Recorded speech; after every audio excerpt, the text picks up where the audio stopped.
There's a long sequence in the middle of 2017's War for the Planet of the Apes that I find a little difficult to label. It's not an action sequence, though it is very exciting, and it's not a heist sequence, though it is very tense. It's certainly not what you'd call a love scene, though it is quite moving, and it's not really the film's centerpiece either, since it takes place 2/3 of the way through the story and it doesn't change much in terms of the plot.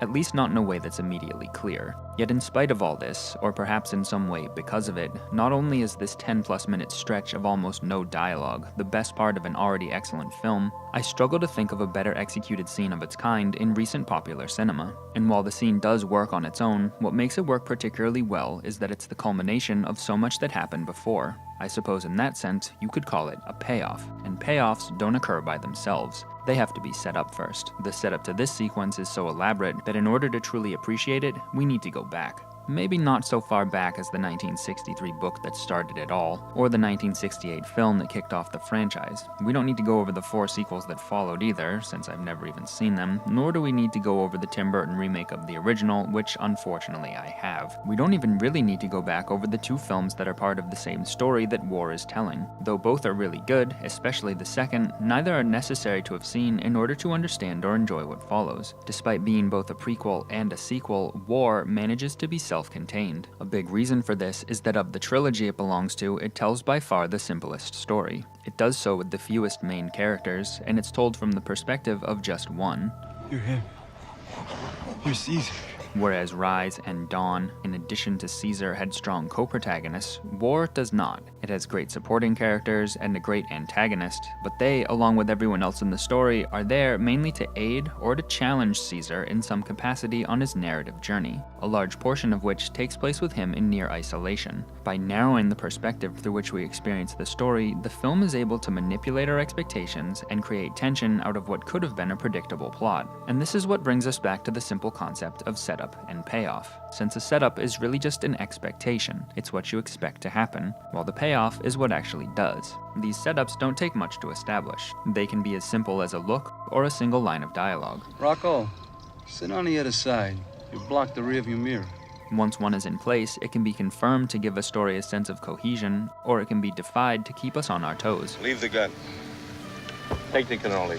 War does both, using setups and payoffs throughout to build a cohesive narrative and to keep us guessing. The first setup we should go over comes after an opening battle sequence re-establishes the central conflict of the story, that apes and humans cannot peacefully coexist. This pushes Caesar and the apes to make their fateful decision to leave the forest in the hopes of finding somewhere safe from humans. Once this expectation has been established, the film defies it by introducing us to the Colonel. When he kills Caesar's wife and son, he transforms the larger conflict of apes versus humans into the personal one of him versus Caesar. By defying our expectations so early on, the film is sending a subtle message to us, the audience, that our expectations are not necessarily to be trusted. With Caesar's objective now different from that of the apes as a whole, our expectations for both parties become different as well. We now expect Caesar and the Colonel to face each other at some point, and we expect the apes to reach safety on their own. This divergence of Caesar from the apes who follow him also gives us the story's theme, that the needs of the group outweigh the needs of the individual, something Caesar will continuously struggle with. You could actually view his external conflict with the Colonel as an internal conflict with himself, since he could stop pursuing the Colonel at any time and go back to those who depend on him, but he doesn't. In his quest for revenge, Caesar loses the ideals that previously made him an effective leader. He no longer puts the needs of others above himself, and instead adopts the ideals of the very person he opposes. Consider his treatment of Nova. After killing the man who was likely her father, Caesar says to leave her behind, which in this case really means leave her to die, something he almost certainly wouldn't have said if Nova was an ape. He justifies this morally questionable action as a necessary part of his war with the Colonel, a way of thinking that the Colonel would almost certainly agree with, since he later justifies his morally questionable actions to Caesar as a necessary part of his war with the apes. You're much stronger than we are. You're smart as hell. No matter what you say, you'd eventually replace us. That's the law of nature. When Maurice refuses Caesar's order and brings Nova along anyway, it causes Caesar to resent her presence. In doing so, he again resembles the Colonel, since both view anyone who's not a member of their species as an enemy regardless of their actions. Caesar and Nova's one-sided rivalry is similar to his and the Colonel's in that it gives us another setup. And this isn't the only setup that Nova's introduction provides. One of the first things we notice about her is that she can't speak. Caesar and his team learn why when they come upon 4 soldiers who've been shot and left for dead and discover that one of them is still alive. We observe the soldier behave much like Nova, and are able to discern for ourselves that both have likely contracted a mutated form of the simian flu, a virus that killed off most of humanity, but now apparently causes humans to exhibit ape-like behavior. This does more than simply explain Nova's condition. It shows how the Colonel deals with those who become infected. He leaves them to die, just like Caesar intended to leave Nova to die. But the Colonel went one step farther and executed these soldiers first, which is a crucial detail. Not only does it show us how ruthless the Colonel is, it's actually part of the setup for this sequence, as is the addition of this guy. Bad ape. Similar to Nova, Bad Ape is a bit off mentally, a characteristic that's about to play a key role in the plot. With him joining Caesar's team, we now have all the characters necessary for the sequence we started with. But before we can start the sequence itself, Caesar has to be captured. This occurs when he finally catches up to the Colonel and learns the apes he abandoned in the beginning have been captured as well. This is the payoff to the setup established in the beginning when Caesar split from his group to get revenge. Both his and our expectations that the apes would reach safety without him have been subverted. Instead, they're now worse off than before, and Caesar is largely to blame. By putting his personal vendetta with the Colonel above his responsibility as leader of the apes, he indirectly led the apes into peril, which is right in line with the story's theme. Caesar's capture is also a major shift in the narrative. As noted before, a key factor in the story's success is that the 3 main parties involved, those being Caesar and his team, the Colonel and his army, and the apes as a whole, have all been kept separate, so we never know where each party is relative to the others. But with all 3 storylines now converging, the film is at risk of becoming predictable, something it was already greatly susceptible to. War is a prequel after all. You can't exactly have a Planet of the Apes without the apes eventually succeeding. But if we know which side is ultimately going to prevail, what is there to keep the story interesting? The answer again goes back to the setup and payoff. Much has been done to establish our expectations so far, but we have yet to learn if those expectations are correct. So while we can guess that the remaining members of Caesar's team are going to help the captured apes escape, and we can guess that at least some of them are going to succeed, we don't know how they'll do so or who among them will survive. And though we expect Caesar and the Colonel to eventually face each other, we don't know how their confrontation will play out or which of them will survive. And lastly, while the presence of the Colonel has loomed over the story up till now, he's actually had very little screen time. Now he and Caesar will finally get to meet face to face. When they do, the Colonel tells Caesar something vital, that he used to have a son who became infected with the simian flu, and when this happened, he reacted in the same way he did with the infected soldiers. I pulled the trigger. Something that clearly haunts him to this day. The Colonel's confession explains his fanatic hatred of the apes. Much like Caesar's hatred of the Colonel, it's personal and motivated by revenge. I offered you peace, and you killed my family.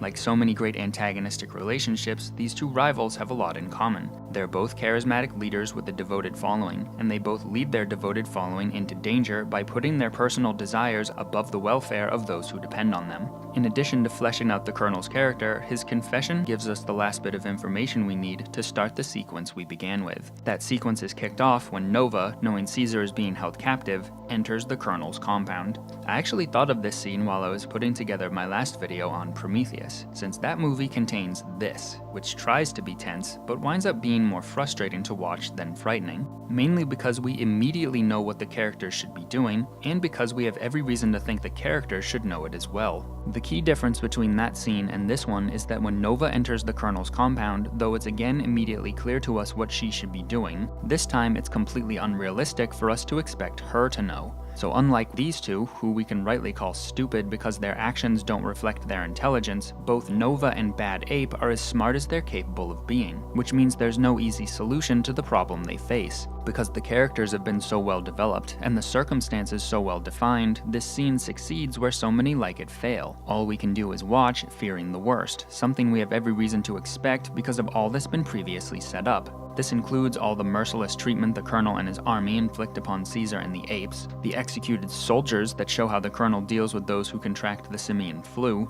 and the Colonel's confession of how he reacted when his own son became infected. It's this last bit of backstory that dashes any remaining hopes we might have harbored that an exception would be made for Nova in the event that she's caught. Her being a child won't save her. Because so much was done to establish our expectations beforehand, the tension of this scene is almost unbearable. We know what will happen to Nova if she's discovered, which seems all but certain to happen. But then, just when we fear our expectations are about to be confirmed, they're instead subverted. No one sees her. Nova, quite unintentionally, pulls off the perfect infiltration, while this sequence pulls off the perfect setup and payoff. And it's only halfway over. After providing a masterclass in tension, the scene then becomes a study in compassion, something it's able to accomplish because of the conflict established earlier between Caesar and Nova. To show you what I mean, consider how different this scene would play out if instead of Caesar, it was Maurice being held captive here. Though the scene would still be every bit as tense because of the danger Nova is in, and though it would still be sentimental because Maurice and Nova clearly care for one another, it wouldn't reach the same emotional catharsis it does with Caesar because Maurice doesn't have to change. He already accepts and values Nova. Caesar, on the other hand, does neither.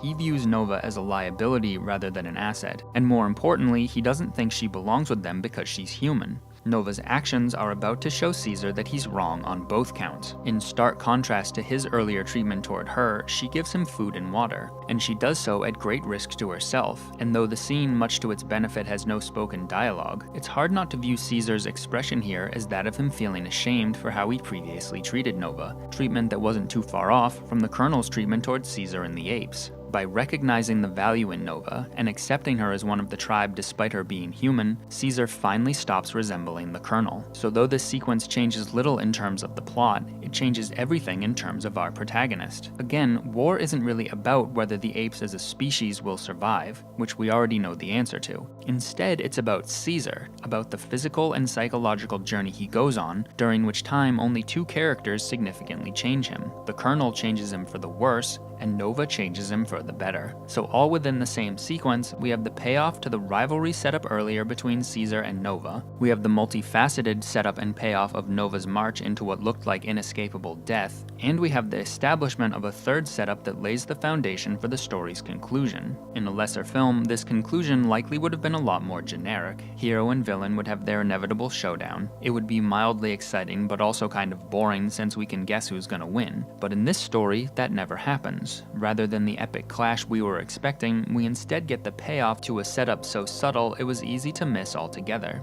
Watching this for the first time, I thought the Colonel finding Nova's doll meant she was about to be caught. Like a magician's sleight of hand trick, I was too distracted by the danger Nova was in to notice the setup being established for the Colonel's ironic demise. Fittingly, he winds up contracting the simian flu, the very thing that cemented his hatred of the apes, and the cause of his infection is Nova's doll, something he only got his hands on thanks to this sequence. So after already defying expectations, this sequence does so again, and though Caesar does technically defeat his rival in the end, just as he set out to in the beginning, it's more an act of mercy than that of revenge, something he likely wouldn't have shown the Colonel prior to Nova's infiltration. So though she doesn't actually save Caesar in this sequence, Nova more than any other character helps him prevail in his war with himself. In doing so, a simple story about talking monkeys that easily could have been silly and predictable instead became an exciting and emotionally rich drama about how gaining what you want isn't worth it if it means losing those you care about, and about how the true cost of war isn't just a loss of lives, but a loss of ideals and a loss of humanity. And finally, it's about a flawed hero who loses sight of what really matters, then gets it back thanks to some help along the way from those he'd most and least expect.